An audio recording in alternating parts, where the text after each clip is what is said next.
Selamat pagi anak-anak.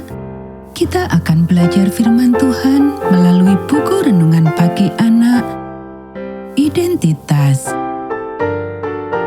Hari ini tanggal 25 November, judul renungan kita menyambut Roh Kudus. Mari kita awali dengan doa. Bapa di surga, kami akan belajar firman Tuhan. Tolong kami supaya kami dapat memahami firman Tuhan. Dalam nama Tuhan Yesus kami berdoa. Amin. Anak-anak, ayat inti renungan pagi kita hari ini diambil dari kitab Roma pasal 8 ayat 4. Supaya tuntutan hukum Taurat digenapi di dalam kita yang tidak hidup menurut daging, tetapi menurut roh. Dasar kepercayaan ke-19, hukum Allah. Ajaran-ajaran ini adalah dasar dari perjanjian Allah dengan umatnya dan standar dalam penghakiman Allah. Melalui perantaraan Roh Kudus, ajaran-ajaran ini menunjukkan dosa dan membangkitkan rasa kebutuhan akan juru selamat. Keselamatan adalah kasih karunia dan bukan karena perbuatan. Tetapi buahnya adalah ketaatan pada perintah-perintah. Banyak hal yang seringkali menjadi sedikit lengket di sini. Jika hukum Taurat adalah dasar dari perjanjian Allah dan standar dalam penghakimannya, maka sebaiknya saya menjadi sangat baik.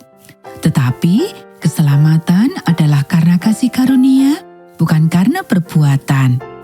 Tetapi tentu saja, jika saya diselamatkan, saya akan taat.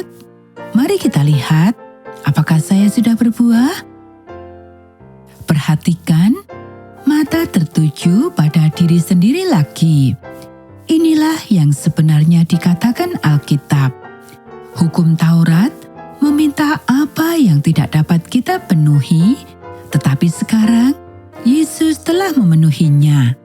Dan dengan memberikan roh yang berdiam di dalam diri kita, Dia menggenapi di dalam diri kita apa yang tidak akan pernah dapat kita lakukan. Haleluya! Dan pada saat kita mulai memeriksa diri kita sendiri untuk melihat apakah kita sudah berbuah atau belum, itulah saat di mana pertumbuhan kita terhenti, karena inti dari hukum Taurat adalah untuk mengasihi Tuhan dan sesama manusia, dan bukannya terus bercermin dan mengukur diri kita sendiri.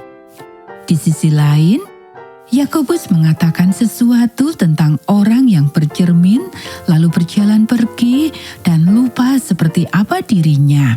Kita bisa baca di pasal 1 ayat 24. Kita bisa saja berkata, ya, Roh Kudus yang melakukannya. Saya tidak perlu khawatir tentang hal itu. Dan kemudian berlari menuju matahari terbenam. Jadi, apa yang dimaksud dengan menerima apa yang Roh Kudus kerjakan di dalam diri kita? Anak-anak, kita tidak dapat menerimanya jika kita tidak menyadarinya. Hal ini membawa kita kembali kepada dasar kepercayaan ke-11 tentang bertumbuh di dalam Kristus. Kita menghabiskan waktu dalam firman, waktu dalam doa, waktu dalam pelayanan.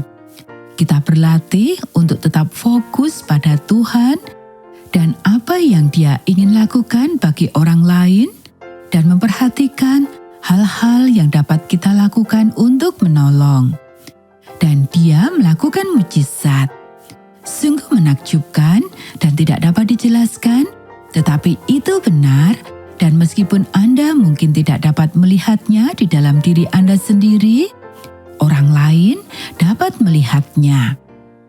Anak-anak, demikianlah renungan pagi kita hari ini. Mari kita akhiri dengan doa.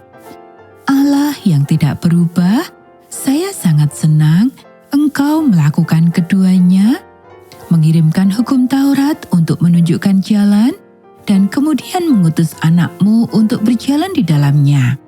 Sekarang, berjalanlah di dalam dan bersama saya, dan tolonglah saya untuk mengikuti jejak-Mu.